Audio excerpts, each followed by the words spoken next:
Get out the way. Now or never.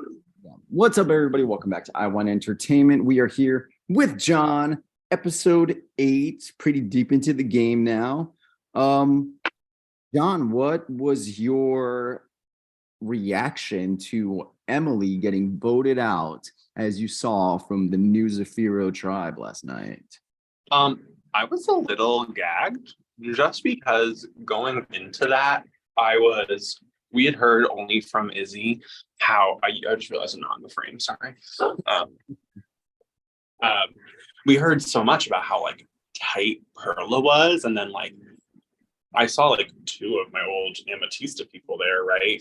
Sam and Sheen, and like I mean Sam was of course active on the first tribe. It's just like, to be frank, like she was active but not as engaged socially, I'd say. Like, I mean, at least with on my side, like wasn't in like the inner alliance or anything. So I didn't expect him to maybe like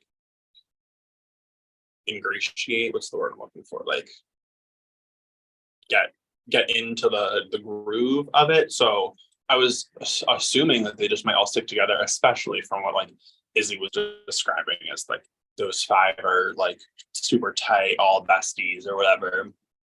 But then like after she was voted out, Izzy was like, "Oh, Emily was kind of on the outs anyway." So I'm like, "Well, which is it? Are y'all super close? Is Emily on the outs? If Emily is on the outs and y'all are super close, is this now the closest form possibly ever?" So there's a lot of stuff going on. I think with how the tribe was reacting, I really tried to not show a lot of emotion either way, because if I was showing that I was excited those people were staying, or like if I was showing that I was excited that Sam and Sheep were staying, then it would be potentially like incriminating towards me, right? Like I was basically had this like illusion set up to here of like, oh, like our tribe chatted and kiki, but we're not so close. So I really tried my best to like not be excited on the surface. Were you pleasantly surprised because of the number differentiation that Sheed and Sam ended up surviving? Yeah, I mean, like anything's possible, right? Like five people, it takes as one to really flip. So it was like it was surprising, but not like earth shattering. Um, yeah, you try not to be surprised. I remember sitting there and like I was looking at like the game announcements thing where you can see like when somebody's booted, and I was not expecting her name to disappear because like I don't know, again, like I encountered her the first week at the fortune teller, and I thought that she was a chatty little taffy then. So I assumed that she would be like chatty and sociable going into it now. I guess it's possible that she was a little bit too much, which is kind of what I thought. So I try not to be surprised. Yeah, expect the unexpected here in iSurvivor. Stole that one from Julie Chen. I've heard of her. Yeah, me and her go way back. We are on the same network. Yeah.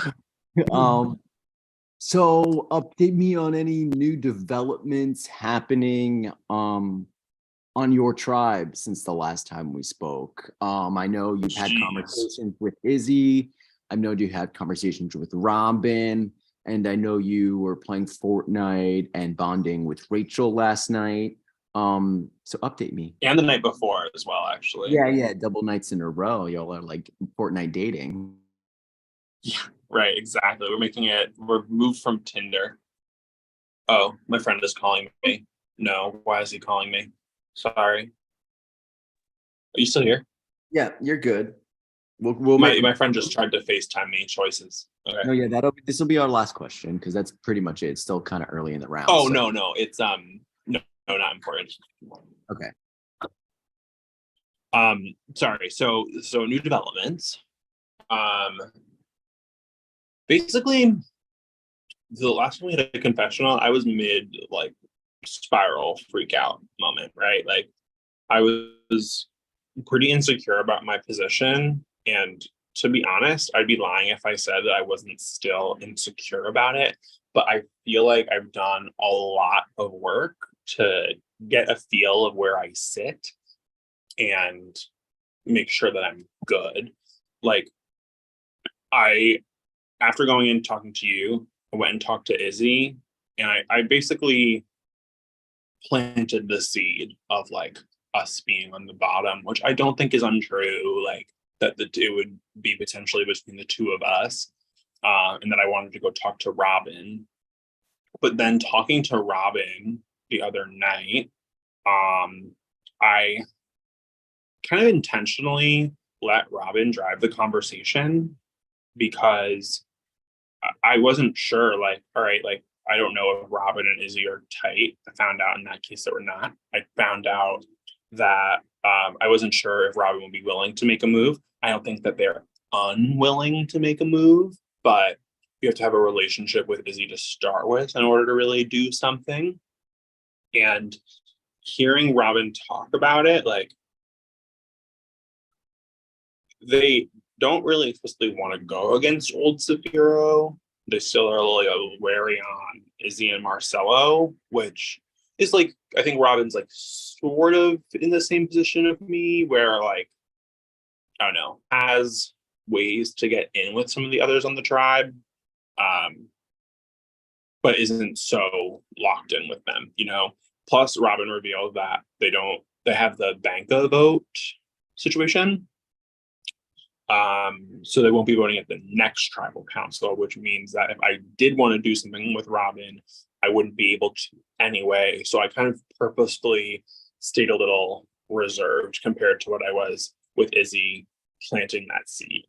And at first I was worried that I overshared with Izzy, but I'll be honest, I feel like popping my head up in that way really helped me get the ball moving on a lot of other things. So, Izzy going to the fortune teller, I'm pretty sure that she talked to the other Perla people that were there, being Juliet, or not Juliet, being Juan and Sam D, right? We're both there with her.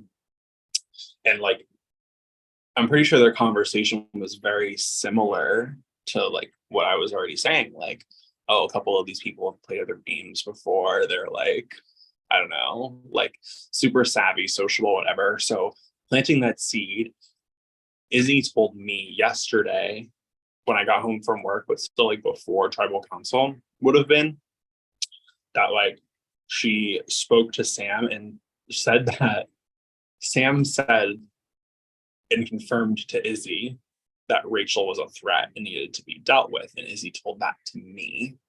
So in my mind, I'm sitting here like worried about my position, like worried about like the wrong information getting out or whatever. So I said, this is kind of like the perfect little alibi to like, if it is between me and Izzy, make sure it's more on Izzy than it is on me. So last night talking to Rachel, Rachel had asked me if I heard a plan from Izzy. And I said, well, actually, yeah, like we did have a chance to talk. And Izzy was like, and Rachel was like, oh, like, do you know if she wanted to lean a specific way? And I was just like, well, she didn't really specify which one, but she wanted to go between you or Marcelo because Sam D at the fortune teller, I almost said crystal ball, but the fortune teller had said like how much of a threat Rachel was, which apparently like I had no idea that they had like beef or played a game together before, literally, but like apparently hit the nail on the head in terms of the preseason beef that like Sam D and Rachel have. Like Rachel was like, me and Sam squashed this beforehand, and Sam is still going around talking about how I'm a threat and play all these games. Rachel was like really, really shook. She was like actually like kind of upset that like that had happened, and it lined up like perfectly with like, oh my God, like this is a real like story. Like it kind of gives me an alibi, like if Izzy does like wake up and start like realizing that maybe it is between me and her and she wants to put the blame on me. Well, like the blame is already kind of going towards Izzy because of that, what I did. Plus, like all the Perla paranoia that's on Izzy is like mounting. Izzy at first too was talking about how much of like a threat Emily was because she'd been to the fortune teller 3 times, but now Izzy's been 2 times in a row. It's just like things being added and added and added that like minimize my threat level before the swap and increase Izzy's. Am I still worried? Sure, like lots of things can happen, especially like if Izzy has an advantage where she can like leave tribal council or like I don't know, do something or whatever. But I've given myself a much better parachute safety net. You know, I've planted a lot of seeds of doubt on the tribe, but meanwhile, like I feel like I solidified myself in that group that I was worried about. I did my first little deceptive moment, Sandy. Elaborate. Like, I don't know. I was pretty genuine the other day about like potentially working with Izzy, but I just don't, especially like if Robin can't vote, like what options does that give me? I'm not gonna like, I can't save Izzy. I mean, I could always do it with an idol or something, right? Like if I knew which way the vote was going, and then like, sure, I could always do that, but that would tank my game. Like, I need to like, you like having idol is a safety net, but I can't like completely rest on it and make like a big move and just like lash out. I need to be able to like have something to fall back on, you know? Like, all right, like if I didn't have an idol, what would I do in order to preserve my position? Well, what I would do is I would sell somebody out and make sure the target isn't me. So I did just that. And so if your tribe loses this upcoming challenge, are you worried? Because it'll be like your birthday. Obviously, iSurvivor is not going to be the first thing on your mind. It's going to be enjoying your day on top of not playing in the challenge. So is there a little bit extra worry opposed to losing, but being like present in the episode / the challenge? Oh yeah, but I think I'm still gonna be like present. Like Maddie, for example, has wanted to call already later. I'll still be present in that regard. I think socially, I won't have a problem staying in it. And just making sure that all the conversations I have like keep the ball moving in a direction that is away from me. Worried? Sure. I don't think it's insurmountable.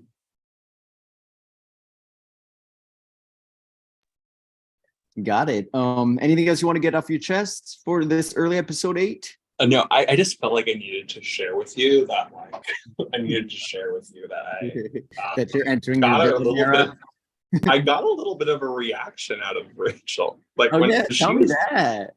she was upset. Like she was upset when I said that about Sam. She was like putting in all this work. She made it a point to explicitly like deny to me, like, oh my God, all these past games, like I never get to play, like people write me off. And then she stopped talking about it for a while. And then like 5 minutes later, she was like, John, you know what really pisses me off? I was like, oh girl, this girl is over this little bit of information that I gave. It was wild. It was wild. I can't wait to see how and if that develops into a storyline in the future. I like obviously it's a risky situation, right? Because all people have to do is compare notes. But I feel like I don't know, from what they've said, like they haven't nobody in this tribe has really connected like that, been giving Izzy wishy-washy answers. So unless Izzy takes agency and acts on that, it's a different story. But like she doesn't sound like she has so far, like at least again, unless every single other person on the tribe is in on it and is in on this lie and they're all sociopaths. I don't think so, right? Like for me, my read on the situation is she not only was alienated at the start, she's made it a point that she is hurl of people strong. She's reminded us of that on like several occasions. Yeah, like I don't know.